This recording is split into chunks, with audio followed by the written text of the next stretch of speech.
Bonjour et bienvenue pour ce nouveau webinaire de LabVie, avec aujourd'hui pour sujet l'IA en R&D entre ambition et réalité. Mon nom est Charles Joannick et je suis l'un des deux fondateurs de LabVie. Et j'aimerais saisir l'occasion aujourd'hui pour parler un petit peu avec vous de la différence entre la réalité de l'utilisation de l'IA en R&D et les ambitions que la plupart des gens en ont et en font. Avant de commencer,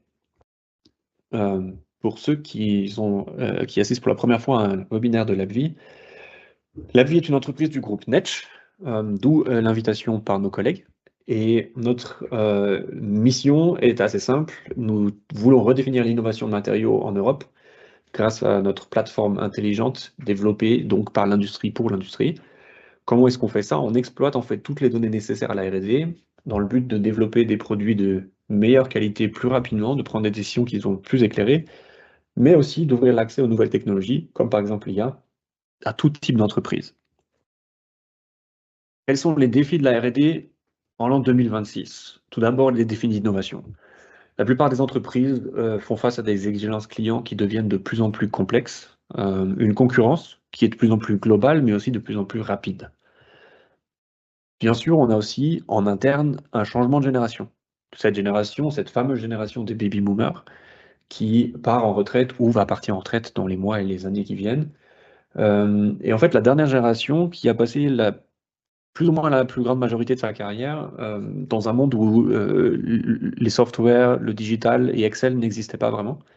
Donc ils ont une autre manière d'avoir documenté et consolidé leur expérience et leur savoir. Et du coup, toute cette expérience qui est non documentée de manière digitale va disparaître avec leur départ. Un troisième défi qui est plus opérationnel, celui-ci, toutes les données qu'on utilise, dont on a besoin, sont très dispersées. Les données R&D sont souvent réparties dans beaucoup de fichiers Excel très différents, mais aussi de diverses sources, que ce soit un ERP, que ce soit un système de production ou autre. Et donc, avec un quatrième défi qui pourrait presque être une conséquence, un accès aux données passées qui n'est pas existant. Au final, les anciennes formulations, les recettes, les résultats tests, etc., sont souvent très durs à trouver ou complètement introuvables et ou même inutilisables car non complets. Avant de parler vraiment d'IA et d'attaquer le sujet, de se focaliser dessus, peut-être quelques observations. La première étant que la R&D basée sur Excel ne fonctionne plus. Ce n'est plus une question, ce n'est plus un sujet de discussion, c'est un fait. Je pense que la plupart des entreprises l'ont reconnu. Pourquoi? Tout simplement, les sources d'informations nécessaires sont trop dispersées entre les équipements différents dans le laboratoire, les informations ou les sources d'informations des sous-traitants pour les matériaux, ou alors au sein d'un ERP, ou alors au sein d'autres documents, d'autres bases de données. Excel n'autorise qu'une saisie manuelle. C'est très difficile d'avoir une saisie automatique des données dans un fichier Excel. En général, il y a une absence de structure dans les organisations. Très souvent, on n'a pas de nomenclature commune, on n'a pas de manière de structurer les dossiers et les fichiers. Ça va être plus de l'improvisation et des décisions personnelles. Donc on n'a pas d'accès à l'historique comme j'en ai parlé, ce qui conduit à, selon les études, d'entre 45 et 60 minutes par jour à chercher des données sur un projet, sur une expérience ou autre. Une autre observation, les attentes des responsables R&D sur l'IA. 4 attentes. La première étant l'analyse de données, donc sélectionner, synthétiser des résultats d'essai par exemple, ou des résultats d'expérience, des résultats de projet, qui sont les plus pertinents ou les analyser de manière mathématique. Analyser, détecter des tendances de manière assez précoce, que ce soit des anomalies ou des évolutions dans certaines données, par exemple des matériaux ou des formulations. L'utilisation de documents d'une manière plus intelligente, qu'on puisse les télécharger, les traiter de manière systématique et automatisée, tout ce qui est normes techniques, documentation scientifique par exemple, si vous êtes dans l'industrie du métal et que vous utilisez des alliages qui ont été auparavant validés par le monde académique. Et enfin, des prédictions, une des plus grosses attentes, faire des propositions d'essais, de formulation qui sont basées sur les données internes et non pas sur des données trouvées quelque part sur Internet par exemple. Une troisième observation, la plupart des entreprises et la plupart des décideurs même pensent que la data n'a absolument aucune importance. Ici, une capture d'écran d'un rapport de l'entreprise Gartner, que vous connaissez peut-être, qui publie beaucoup de choses sur l'innovation et sur le futur, sur les tendances, qui explique pourquoi 50% des projets pilotes d'IA générative euh, ne vont pas au bout et sont un échec. Et une des raisons qu'on va voir ici sur le graphique, c'est que les données ne sont pas prêtes, en fait. Qu'est-ce que ça veut dire, les données ne sont pas prêtes? En fait, il y a trois problèmes typiques qui sont liés aux données dans les projets d'IA. Tout d'abord, la mauvaise qualité des données. Parce qu'en fait, lorsque les données qui sont utilisées pour alimenter des modèles d'IA sont inexactes, incomplètes, non standardisées, les résultats vont en général pas être de bonne qualité, vont être erronés ou faux. On a un principe en anglais, le garbage in, garbage out. Certaines personnes disent shit in, shit out. Je ne sais pas si vous avez déjà entendu ça. C'est fondamental en intelligence artificielle. Des mauvaises données de mauvaise qualité conduisent à des conclusions de mauvaise qualité et ou erronées. Ensuite, un deuxième problème assez typique, le silo ou les silos de données. Lorsqu'on a des personnes différentes au sein d'une même équipe ou différentes équipes qui exploitent des sources de données qui sont séparées et non pas intégrées, imbriquées les unes dans les autres, les modèles d'IA en général ne disposent pas d'une vision complète. Et enfin, l'absence de gouvernance. Sans responsabilité clairement définie et sans gestion structurée des données, les incohérences, les erreurs vont apparaître beaucoup plus fréquemment, ce qui va réduire la fiabilité des résultats qui sont produits par l'IA et au final réduire l'impact de ces projets-là. Imaginez que à cause de ces trois problèmes-là, on a des mauvais résultats parce qu'il n'y a pas de responsabilité, il y a des mauvaises données et qui ne sont pas intégrées entre elles. Les projets sont voués à l'échec et un projet d'une technologie nouvelle qui est en situation d'échec, en général, la conclusion va être que la technologie n'est pas au point. Ce qui n'est pas du tout le cas, bien sûr, pour l'IA. Quand on parle de tout ça, nous, on suit une approche qu'on appelle l'intelligence des matériaux, qui va permettre en fait d'accéder à toutes les données pertinentes en R&D depuis un emplacement centralisé. Donc, on va avoir la data, que ce soit les données matériaux, des données de procédés, des données de mesure, peu importe ce que vous utilisez, on va dire de A à Z. Par-dessus, on va venir mettre une couche de workflow, c'est-à-dire qu'on va utiliser des fonctionnalités pour gérer les projets, pour gérer les ressources, les expériences, et aussi pour gérer un petit peu le laboratoire. Évidemment pas au niveau d'un laboratoire accrédité, certifié ou d'un laboratoire qualité, plutôt au niveau vraiment du cœur des fonctionnalités dont a besoin un laboratoire R&D. Et enfin, on va avoir une brique IA, que ce soit d'IA générative, prédictive ou un système multi-agent dont on va parler un peu plus tard. Et donc l'intelligence des matériaux, material intelligence en anglais, va se trouver en fait au milieu de ces trois briques. Pour le faire le décrire de manière peut-être un peu plus concrète, la signification de l'IA pour les clients qui utilisent l'appli, donc qui suivent l'approche d'intelligence des matériaux, on a appelé notre assistant IA Auto, qui est complètement intégré, qui comprend les données. Donc en fait, en tant qu'utilisateur, on va avoir une interface interactive, comme un chatbot. Vous connaissez ça sûrement dans plein d'autres endroits, du service client ou autre. Vous pouvez poser vos questions par écrit et vous obtenez des réponses de manière quasi immédiate. Qu'est-ce qui se cache derrière? Ce que vous ne voyez pas, c'est l'utilisation d'un LLM, Large Language Model. C'est un modèle d'IA qui va comprendre le langage naturel que nous, humains, nous utilisons, qui va reconnaître et comprendre la question, et ensuite déclencher des actions. Ici, pour ne citer que les plus connus, Mistral en France, Gemini chez Google, ou OpenAI, ChatGPT pour ceux qui connaissent, il y en a plein d'autres, Claude, Llama et compagnie. Derrière se cache un accès aux données, bien sûr. J'en ai parlé sur la diapo juste avant. Le cœur et l'étape numéro 1, la brique numéro 1, c'est les données, la base de données qu'on crée. Et donc, évidemment, il va falloir que ce LLM ait accès à toutes les données pour pouvoir comprendre le contexte, mais aussi fournir des informations qui soient ciblées afin de produire la réponse adéquate. Et comment produire la réponse? C'est en fait utiliser des outils. Donc, le LLM utilise des outils différents selon la tâche à accomplir. Donc, le LLM, en fait, va être celui qui fait tout et a juste une boîte à outils à disposition de calcul, de visualisation ou d'interprétation quelconque. Pour traduire ça d'une manière plus concrète dans la vie de tous les jours, l'utilisation quotidienne, quelles sont les capacités, de quoi est capable Otto, notre assistant IA, aujourd'hui? D'une part, c'est votre moteur de recherche interne pour votre base de données, donc il va être capable de trouver tout type d'informations, de les filtrer pour vous donner un accès à vos données historiques. On va pouvoir aussi explorer des documents. Je parlais des résultats scientifiques, par exemple. On va pouvoir en fait analyser des fiches techniques, des normes, des rapports d'essai qui sont en format PDF qui sont pas forcément, pas nécessairement d'ailleurs dans la base de données, qui pourraient aussi très bien être dans un fichier, un dossier ou sur SharePoint.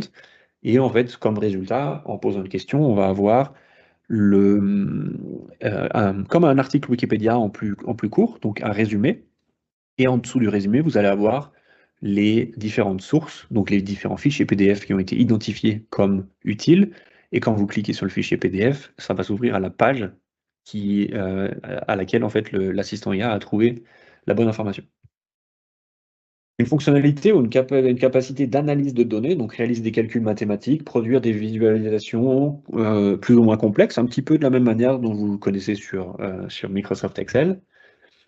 Une fonctionnalité de documentation, donc générer automatiquement ou de manière automatisée en tout cas, des rapports et aider à communiquer des résultats un peu plus efficacement. Évidemment, si vous avez une visualisation qui a été créée, vous pouvez utiliser cette visualisation dans un rapport et copier et coller le diagramme créé par exemple. Et enfin, faire des prédictions, prédire des essais, des propriétés ou pourquoi pas des formulations dans le futur à partir de vos propres données. Voilà les capacités au jour d'aujourd'hui. Mais la réalité est que, en fait, les technologies utilisées autour de l'IA ou avec l'IA, par l'IA, évoluent malheureusement beaucoup plus vite en ce moment que leur mise en œuvre à grande échelle par les clients. C'est une réalité à laquelle il faut faire face et qu'il est nécessaire de communiquer. Donc cette année 2026 est pour nous une année importante, charnière de transformation.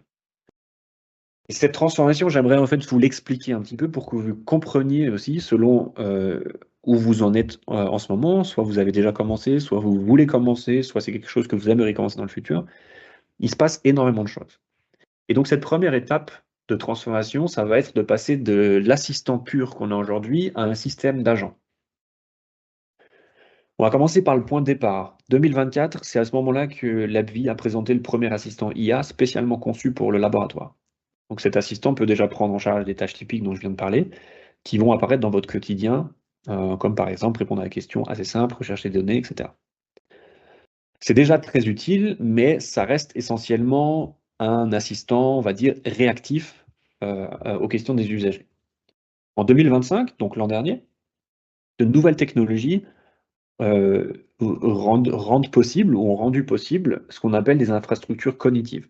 Et là, on parle de plusieurs composants qui interviennent, juste pour que vous ayez déjà entendu ces mots-là et que vous compreniez un petit peu le niveau technologique derrière. Le premier, c'est le raisonnement. Donc la capacité, le reasoning, c'est la capacité de l'IA à comprendre les relations plus complexes et à résoudre des tâches en plusieurs étapes. On va ajouter à tout ça ce qu'on appelle le MCP, le Model Context Protocol. Donc ça va permettre en fait à l'IA de travailler de manière plus structurée avec différentes sources de données et aussi différents outils. Un autre élément clé, c'est la communication entre agents, d'agent à agent. Ça va signifier en fait que des agents IA spécialisés à une tâche vont pouvoir collaborer entre eux. Et en parallèle, apparaissent ce qu'on appelle en fait des skills. C'est des capacités, des compétences, même si vous voulez, qui sont clairement définies. Par exemple, pour l'analyse de données, des compétences uniquement de mathématiques. Une compétence de comparaison de formulation ou une compétence, je ne sais pas, d'analyse de documents. Et enfin, on va aussi parler de plus en plus d'une couche de mémoire qui va un petit peu venir compléter cet ensemble technologique. Et cette couche de mémoire, elle va permettre en fait au système IA ou au système d'agents dans le futur de conserver et de réutiliser des connaissances et du contexte sur une période un peu plus longue. Je ne sais pas pour ceux qui se rappellent encore de ChatGPT au tout début, au bout d'un certain temps, il oubliait ce qui s'était passé dans un chat, ce qui n'est plus le cas aujourd'hui. Et c'est exactement en fait ce développement-là. Évidemment, ça existe déjà depuis beaucoup plus longtemps, plusieurs mois, éventuellement même 1 ou 2 ans, à un niveau de ChatGPT ou Google Gemini. Quand on parle d'une solution logicielle pour l'industrie, on parle bien sûr d'un avancement technologique complètement différent et un accès à la technologie qui est complètement différent. Et c'est un peu pour ça en fait qu'on voit cette évolution dans cette première étape de transformation, passer de l'assistance à l'utilisation de nouvelles technologies. Et j'ai déjà parlé oui, évoqué les mots agent. C'est la mise en place de l'IA agentique. Et nous, on appelle ça le co-engineer ou le co-ingénieur, si vous voulez. Qu'est-ce que le co-ingénieur? C'est dans ce modèle, en fait, c'est un système qui est capable de traiter des demandes encore plus complexes. On va avoir un superviseur qui coordonne plusieurs agents spécialisés et chaque agent est chargé d'une tâche précise. Et ensemble, en fait, ils vont traiter une question et la couche de mémoire joue là un rôle essentiel puisqu'elle garantit évidemment que les connaissances qui sont issues de toute la base de données puissent être utilisées activement et de manière très large. Peut-être pour vous montrer de ce passage d'un système d'assistant IA à un système d'agent spécialisé, deux choses. La première, c'est à gauche la version en ce moment. Donc vous avez un LLM qui est chargé de tout faire et qui a seulement des outils à disposition. Et dans l'autre, en fait, vous avez un LLM qui supervise, un peu comme un chef d'orchestre, et des musiciens qui sont spécialisés à effectuer une seule tâche possible. J'avais parlé de ça dans un webinaire en fin d'année dernière. Pour ceux qui ne l'ont pas vu, vous pouvez regarder sur notre site internet labvie.io. C'est quoi vraiment, de quoi on parle quand on parle d'un système multi-agent? Un système multi-agent, ça peut sembler complexe, mais en fait, c'est assez facile à comprendre si on l'imagine comme une équipe. Aucun modèle d'IA ne peut accomplir une tâche complète de manière fiable à lui seul. C'est pour ça que plusieurs agents spécialisés travaillent ensemble, avec chacun un rôle bien défini. Donc on va déjà commencer par la demande de l'utilisateur. On va avoir derrière ce qu'on appelle un task manager ou un supervisor qui va décomposer cette demande en étapes compréhensibles à l'aide de LLM différents et il va les assigner aux agents appropriés, exactement comme un chef de projet qui répartit des tâches dans différents services. Ensuite, on va avoir ces agents spécialisés qui vont prendre en charge leurs tâches individuelles. Ils vont, par exemple, un agent va s'occuper d'analyser la donnée, l'autre va s'occuper de vérifier un document et le troisième va réaliser des calculs. Et en fait, ils vont s'échanger les résultats intermédiaires afin de rendre possible une collaboration qui va rendre le système global performant, puisque chaque agent se concentre sur ce qu'il maîtrise le mieux. En parallèle, on a quelque chose que on va appeler agents de sécurité, les safeguard agents, qui en fait vont surveiller que les règles sont respectées. Ils vont garantir l'exactitude des données. Ils vont aussi un peu empêcher les actions qui sont non souhaitées, donc les improvisations, et aussi assurer la traçabilité de tout ce qui s'est passé tout ce qui a été fait par les agents spécialisés. Et enfin, le système, le supervisor regroupe les résultats et fournit une réponse ou une recommandation concrète, peu importe, à l'utilisateur d'une manière compréhensible sous forme de texte. Le résultat, c'est donc une IA qui ne va pas fonctionner comme un modèle isolé comme on l'avait avant, mais comme une équipe IA, si vous voulez. Et c'est ça l'essence des systèmes multi-agents et de cette architecture qui définit la génération d'IA qu'on utilise et qu'on est en train de mettre en place en cette année 2026 pour la R&D. Ensuite, une autre étape de cette transformation, l'étape numéro 2, ça va être de rendre les prédictions suffisamment efficaces pour que tous et toutes les entreprises puissent en bénéficier. De quoi je veux parler? J'ai dit que les attentes au départ concernaient beaucoup l'utilisation de la donnée et les prédictions. L'utilisation de la donnée, on va pouvoir, en passant par l'étape 1, atteindre des résultats extrêmement intéressants. Et avec cette étape 2, on va aussi pouvoir satisfaire ces besoins de prédiction. Pour ceux qui n'ont jamais fait de machine learning, de projet de machine learning ou qui ne s'y connaissent pas, la véritable difficulté en machine learning, ça ne réside pas dans les algorithmes, ça réside dans les données. La véritable contrainte et la raison pour laquelle les projets échouent même avant que le modèle ait vraiment une chance de fonctionner, c'est vraiment pas la modélisation, c'est amener les données dans un état qui rende cette modélisation possible. Et cette étape va représenter en moyenne environ 80% du travail dans un projet machine learning. On va avoir du travail de nettoyage, de standardisation des données historiques, on va devoir structurer les données à l'intérieur, par exemple une formulation, que ça soit toujours le même ordre, formulation, procédé, paramètres de procédé, échantillon, résultat de mesure. Il va falloir valider aussi que ça soit exhaustif et complet et que ça soit conforme. Et ensuite, il va falloir travailler sur la donnée, extraire les descripteurs à partir des matériaux, des autres composants, fusionner les sources de données éventuellement pour avoir un flot de données plus efficace. Et enfin, vers la fin, pouvoir créer le dataset final pour pouvoir modéliser, entraîner ces modèles.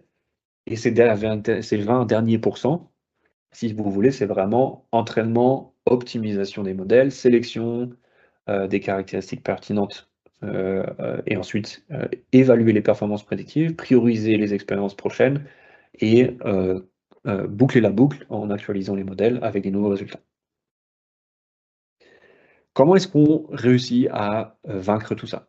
Et bien en fait, machine learning, c'est tellement vaste qu'on s'est dit, l'idée, ce serait de passer un peu de moins d'assistance pour les prédictions à un peu plus d'optimisation. Et donc, en fait, on va parler de planification d'essais assistée par l'IA qui permet d'identifier les expériences les plus prometteuses. De quoi est-ce qu'on parle ici? Aujourd'hui, de nombreux projets de développement suivent encore un schéma relativement classique. On va partir d'une idée, on réalise quelques essais, on ajuste certains paramètres et on progresse petit à petit, pas à pas, vers une solution plus performante. Cette fameuse trial and error par essai-erreur, cette approche qui est souvent très consommatrice de temps et de ressources. Et c'est ici qu'intervient ce qu'on appelle d'une manière générique la sélection d'expériences guidée par le machine learning. Ici, on a mis un exemple d'optimisation bayésienne, juste pour vous donner un exemple technique. Mais en fait, le terme à utiliser qui sera le plus générique, c'est vraiment sélection d'expériences guidée par le machine learning ou planification d'essais assistée par l'IA. Au lieu de sélectionner les expériences de manière aléatoire ou uniquement sur la base de l'expérience passée, on va utiliser un modèle qui, lui, utilise des données existantes pour proposer de manière ciblée l'expérience qui a le plus de chances d'apporter un nouvel apprentissage pertinent. Donc on voit à gauche sur l'animation, de manière schématique comment ça fonctionne. À partir des données expérimentales déjà disponibles, le modèle IA construit une distribution de probabilités et ensuite estime dans quelle zone de l'espace des paramètres il est le plus intéressant d'explorer. Et sur cette base, il va proposer ensuite le prochain essai à réaliser. Et après chaque essai, les nouvelles données sont intégrées dans le modèle, ce qui va permettre d'améliorer progressivement la précision des recommandations dans le futur. L'un des grands avantages de cette approche est qu'elle fonctionne très très très bien, même avec des ensembles de données relativement limités. Ce qui n'est pas le cas dans le machine learning dont je parlais juste avant. Là, vous avez besoin de données en quantité très très très grande. Et donc, cette manière un peu plus efficace, c'est vraiment particulièrement important en R&D, surtout dans des entreprises à taille moyenne, où les expérimentations, les essais sont souvent assez coûteux, c'est assez long à réaliser et en général assez consommateur aussi de matériaux, ce qui joue en ce moment surtout un rôle assez majeur. Et donc, au lieu de tester des centaines ou même dans certains cas des milliers de combinaisons, on va pouvoir se concentrer sur un nombre réduit d'expériences, mais qui sont beaucoup plus prometteuses.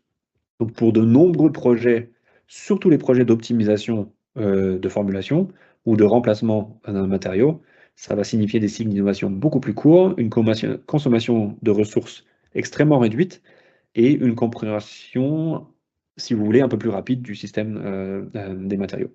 Et c'est pour ça qu'on considère cette planification expérimentale assistée par l'IA comme un des domaines avec le plus grand potentiel d'impact cette année et pour les mois et les années qui viennent pour une R&D qui soit plus pilotée par la R&D, par la donnée. Certains d'entre vous ont sûrement entendu parler du DOE, Design of Experiment, ou les plans d'expérience classiques. Donc, on a vu juste avant comment l'IA peut proposer des expériences. La question un peu centrale ici qui se pose, c'est quel est l'avantage réel par rapport aux approches classiques comme ce trial and error qu'on fait habituellement ou le DOE. Donc à gauche, en fait, on va voir sur le graphique une comparaison typique entre ces différentes approches. Le point rouge sur la droite qui est le DOE classique.